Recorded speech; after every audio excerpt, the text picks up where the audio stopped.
62वां सर्ग।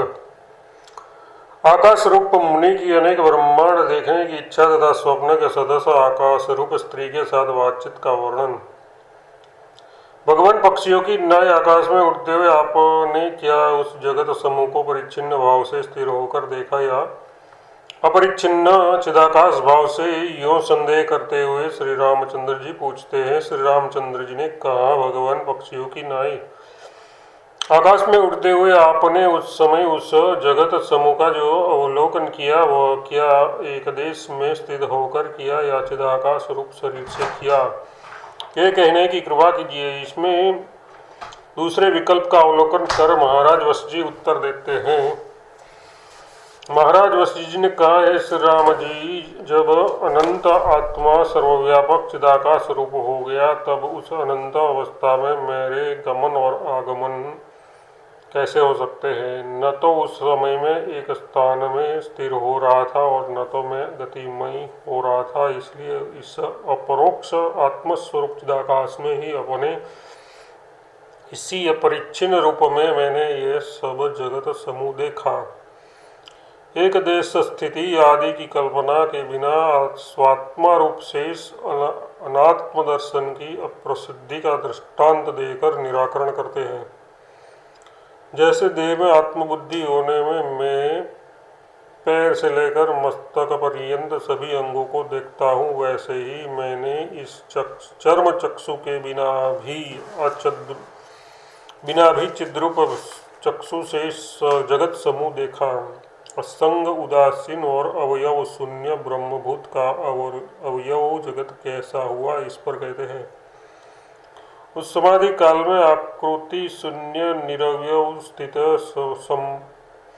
निरवयव स्थिति संपन्न निर्मल चिदाकाश रूप हुए भी वे जगत मेरी सत्ता ही से सत्तावान होने से अवयव समूह हो गए थे, जिससे कि मेरी वस्तु स्वभावता स्वतः नष्ट न हो सकी थी तथा स्वतः सत्ता शून्य होने से उनमें वस्तुता भी न थी।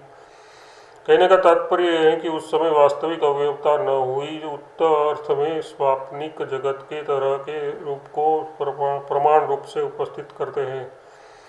हे श्री रामचंद्र जी, इस विषय में आपको प्रमाण तो स्वप्न में देखा गया भुवन विभ्रम ही है, क्योंकि स्वप्न में जो दृश्य अनुभूत होता है वह चिदाकाशी है, इसके सिवा और कुछ नहीं। यत्र तस्य सर्वात्मभूतेन पश्चेते इत्यादि श्रुति तो निर्विकल्प समाधि में ही जगत के दर्शन के अभाव का वर्णन करती है, सविकल्प समाधि में जगत के दर्शन के अभाव का वर्णन नहीं करती। इस अभिप्राय से नेत्र आदि इंद्रियों के बिना भी जगत के अवलोकन में दूसरा दृष्टांत देते हैं। जैसे वृक्ष देहात्मक रूपभूत वृक्ष का अभिमानी जीव पत्र पुष्प फलादि से संपन्न अपने को ही देखता है, वैसे ही अपने ज्ञान रूपी नेत्र से मैंने इस सारे जगत को देखा। अनंत समुद्राभिमानी जीव समस्त जलचरों, तरंगों, आवर्तों एवं फेणों को जैसे जानता है, वैसे ही मैंने नानाविध अनेक संसार को जाना। जैसे अवयवी अपने अवयवों को अपने स्वरूप के अंदर अपने से अन्य ही समझता है, वैसे ही इस सृष्टि को मैंने समझा। श्री रामचंद्र जी, बोध स्वरूप आत्मा के साथ ऐक्य को प्राप्त हुआ मैं अब भी उन नानाविध अनेक सृष्टियों को वैसे ही देह, आकाश, पर्वत, जल और स्थल में भी देख रहा हूँ। ये सारा विश्व हमारे सामने उपस्थित है। बोध स्वरूप आत्मा के साथ एकता को प्राप्त हुआ मैं घर के भीतर और बाहर के देश को इन नाना जगत समूह के परिपूर्ण समझता हूँ। जैसे जल रास्ता को जानता है, जैसे हिम शीतलता को जानता है, जैसे स्पंदन को हवा जानती है, वैसे ही शुद्ध बुद्धि ज्ञानी पुरुष इस संसार को भी जानता है। क्या अकेले आप ही जानते हैं, इस पर नहीं ये कहते हैं। जो विवेकी पुरुष शुद्ध बोधात्मा के साथ ऐक्य को प्राप्त हो चुके हैं, वे सब के सब मेरे साथ एक रूप हो गए हैं। इसलिए मैं उन सबका एक आत्मा होकर अपने आत्मा को इस तरह देखता हूँ। इस सर्वात्म स्वरूप सृष्टि का परिपाक हो जाने पर वेता, वेदन और वेद रूप ज्ञाता ज्ञान और ज्ञेय रूप त्रिपुटी बुद्धि स्वात्मातिरिक्त कोई दूसरी वस्तु के रूप में नहीं रह पाती, क्योंकि विज्ञान रूप आत्मा के साथ सबकी एक रूपता उदित हो जाती है। एक ही ज्ञान से व्यवहित तथा दूरस्थ पदार्थों का दर्शन आपको कैसे हुआ, इस आशंका पर दृष्टांत द्वारा इसका संभव बताते हैं।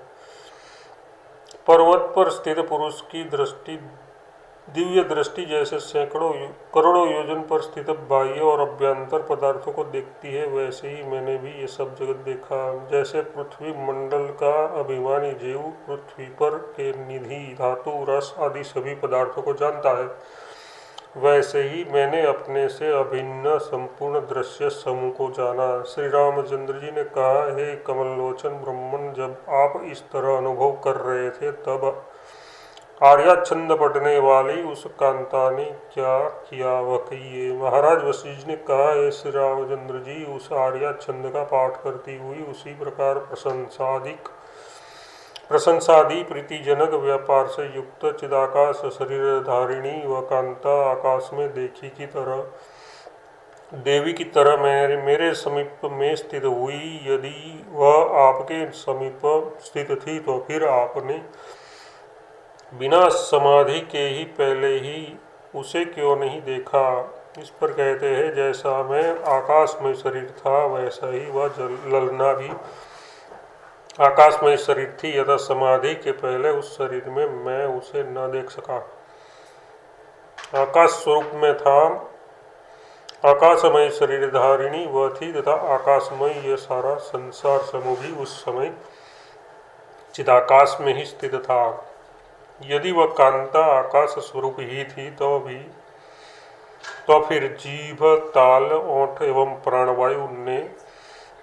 प्राणवायु के न रहने से कैसे वह आर्या का पाठ कर सकी, ये श्री रामचंद्र जी पूछते हैं। श्री रामचंद्र जी ने कहा, हे मुनि, शरीर में स्थित जीभ तालु ओठ तथा प्राणों के प्रयत्नों से उत्पन्न हुए वर्णों से जो वाक्य उत्पन्न होता है वह आकाश शरीर धारिणी उस स्त्री के कैसे उत्पन्न हुआ।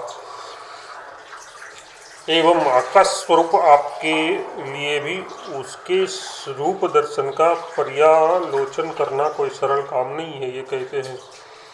भगवान बाह्य रूप आदि का दर्शन तथा अभ्यंतर मन का अनुभव शुद्ध चिदाकाश रूप आत्मा को कैसे हो सकता है, इस पर उस समय आपने जैसे जगत के दर्शन तथा संभाषण आदि व्यवहार किए उसका जो निचोड़ हो वह मुझसे कहने की कृपा कीजिए। कल्पना से ये सब कुछ उत्पन्न है, इसमें स्वप्न दृष्टा ही प्रमाण है, ये उत्तर देते हैं। महाराज वशिष्ठ जी ने कहा, हे श्री रामचंद्र जी, जैसे स्वप्न में बाह्य और अभ्यंतर ज्ञान शब्दपाठ तथा वचन आकाश में ही स्थित रहते हैं, वैसे ही वे सभी पदार्थ उस चिदाकाश में ही रहते हैं। शेष राम जी, जैसे आपके स्वप्न में चिदाकाश ही बाह्य तथा अभ्यंतर पदार्थों के रूप से उदित होता है, वैसे ही मेरे उस समाधि काल में भी वह सारा दृश्य प्रपंच चिदाकाश रूप ही स्थित था। ये तो मैं बहुत ही कम कह रहा हूँ कि वह सारा दृश्य प्रपंच चिदाकाश रूप ही स्थित था। तत्वतः विचार करने पर तो इस समय ये संपूर्ण जगत भी चिदाकाश रूपी है। यहाँ भी शरीरादि भ्रांति से ही व्यवहार ब्रह्म हो रहा है। ये महाराज वशिष्ठ कहते हैं, हमारे लिए केवल वही दृश्य चिदाकाश रूप था ऐसी बात नहीं है, किंतु ये जितने पदार्थ हम लोगों की बुद्धि के विषय हैं वे सब के सब तथा वह सारा संसार भी स्वप्न चिदाकाश रूपी है। इस समय भी ऐसे विद्यमान है जैसे कि हमारे उस समाधि काल में विद्यमान थे। हे श्री रामचंद्र जी, जगत की वासना से उपरहित चित्त स्वभाव का जो निश्चय है वह एक परमार्थ महाधातु मतलब परमार्थ रूपी श्रेष्ठ मणि है। ये सर्वत्र श्रुति तथा ब्रह्मज्ञानी विद्वानों के अनुभव आदि से प्रसिद्ध है। भद्र, शरीर काल करणों जीभ आदि इंद्रियों की सत्ता में आपको कौन सी प्रभा है। जैसे उसकी देहादि स्थिति है वैसे ही हमारे भी ये स्थिति है। जैसे स्वप्नादि देहों की सत्ता है वैसे ही ये भी है। जैसे ये है वैसे ही वह भी है। असत ये असत ये जगत सद्रूपता को मानो प्राप्त है तथा निर्विशेष आत्म तत्व जो सत है वह भी आवृत्त होने के कारण असत सा अत्यंत अप्रसिद्ध सा स्थित है। इतना ही नहीं और सुनिए, चिदानंद स्वभाव का जो व्यवसार उलटफेर है वह भी वैसा ही है। जैसे स्वप्न में पृथ्वी के ऊपर खेती आदि रस्तों पर यातायान आदि तथा महल आदि के ऊपर शयन आदि का जो व्यवहार होता है वह भी सब चिदाकाश रूपी है, वैसे ही उस समय में आप वह स्त्री तथा वह और ये सब कुछ चिदाकाश रूपी ही था। जैसे स्वप्न में न रहते हुए भी युद्ध के कोलाहल तथा यातायान का मनुष्य अनुभव करते हैं, वैसे ही ये जगत के समूह मनुष्यों का अनुभव मनुष्य द्वारा अनुभूत हो रहे हैं। स्वप्न के विचित्र में भी किसी वस्तु हेतु की संभावना का तो अवकाश ही नहीं है, क्योंकि अनवस्था आदि दोष आ जाने के भय से सभी वादियों के चुप हो जाने के कारण एकमात्र अविद्योत्पत्ति चिदात्मा का ही ये स्वभाव है। इस मेरे पक्ष की ही अंत में सिद्धि है। ये कहते हैं, हे श्री रामचंद्र जी, यदि आप ये कहते हैं कि ये स्वप्न दृश्य श्री कैसे हुई तो आपका वह कहना असंगत होगा, ये अवाच्य है, क्योंकि स्वप्नानुभव स्थिति से अन्य कोई दूसरा हेतु ही नहीं है। स्वप्न कैसे दिखाई देता है, ये पूछने वाले को सभी लोग यही उत्तर देते हैं कि जैसे तुम देखते हो।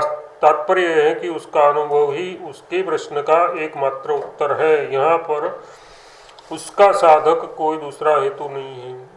सुषुप्ति ही सदस प्रलय के अनंतर प्रथम सर्ग से ही स्वप्न जंतु की तरह कल्पना रूप विराटात्मा चिदाकाश में चिदाकाश का ही विस्तार करता है। ये कहते हैं, सुषुप्ति सदस प्रलय के अनंतर आकाश में जग स्वप्न के जीव के सदस्य प्रथम सर्ग से ही विराट रूप चिदाकाश ही चिदाकाश में परस्पर विषय रूप से सापेक्ष होकर भासता है तथा तब क्या दृष्टांत भूत स्वप्न स्वभाव ही जगत है? नहीं, ऐसा कहते हैं। हे श्री राम जी, मैं आपके बोध के लिए स्वप्न शब्द से व्यवहार करता हूँ। वास्तव ये दृश्य प्रपंच तथा स्वप्न भी न तो सत्य है और न असत ही है, किंतु केवल ब्रह्म ही है। इस तरह अवान्तर प्रश्न का उत्तर देकर पूर्व में पूछी गई कथा के शेष अंश को कहते हैं। तदनंतर हे राघव, कांत में अनुरागवती उस दृश्य रूप कांता से उसके अभिप्राय का विषय ज्ञान रखने वाली संवित का संकल्प करके मैंने ये पूछा, भगवान शरीर रहित आपका उसके साथ प्रश्नादि व्यवहार कैसे हुआ? इस पर कहते हैं, स्वप्न में स्वजनों के साथ जैसा व्यवहार प्रवृत्त होता है वैसा ही उस समय मेरा भी व्यवहार उस स्त्री के साथ प्रवृत्त हुआ। उसके साथ उस समय का मेरा व्यवहार भी वैसा ही था। ये कहते हैं, इस राम जी, जैसे स्वप्न सदस्य ये वह व्यवहार आकाश रूपी था, वैसे ही ये आत्मा में तथा जगत की चिदाकाश रूप ही है, ये आप जान लीजिए। तब कहिए, जगत और स्वप्न ये दो नाम क्यों पड़े? इस पर कहते हैं, जैसे स्वप्न का जगत चिदाकाश रूपी है वैसे ही ये जगत भी चिदाकाश रूपी है, अर्थात दोनों एक से हैं। केवल भेद इतना है कि जागृत काल के प्रारंभ में जो जगत का भान होता है उसे स्वप्न कहते हैं, और सृष्टि के प्रारंभ में जिसका उद्भव होता है उसे जगत कहते हैं।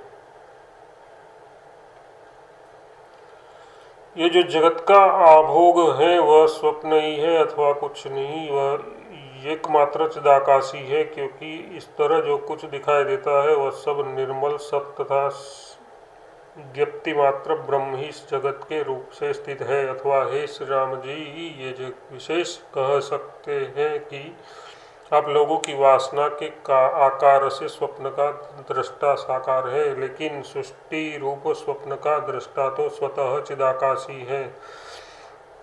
जैसे दृष्टा और दृश्य दोनों निर्मल चिदाकाश ही है, वैसे ही दृष्टा और दृश्य के मध्य में पड़ा दर्शन भी चिदाकाश रूपी है। हे श्री रामचंद्र जी, इस प्रकार इस महान स्वप्न रूप जगत में जगत रूप से निर्मल चिदाकाश ही स्थित है। निराकार चिदाकाश का जो हृदय है वो भीतर, हृदय के भीतर स्वतः जगत रूप स्वप्न स्फुरित होता है। उस स्वप्न का नाम, स्वप्न का जगत जन्म कैसे हो तथा वंध्या पुत्र के सदस्य उस जगत से वह चिदाकाश साकार कैसे होगा। साकार आप लोग का जो स्वप्न जगत निर्मल चिदाकाश रूप है, तब मेरा निराकार ब्रह्म का स्वरूप जगत निर्मल चिदाकाश रूप क्यों न हो।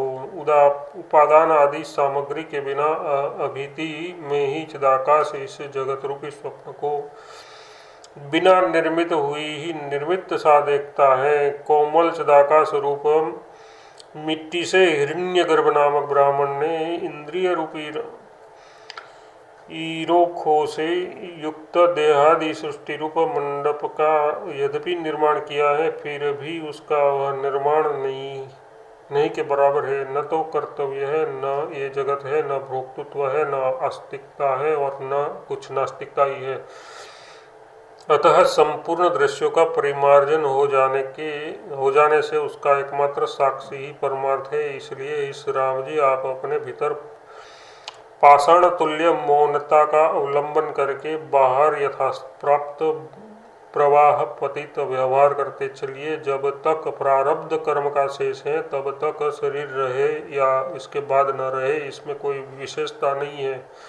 62वां सर्ग।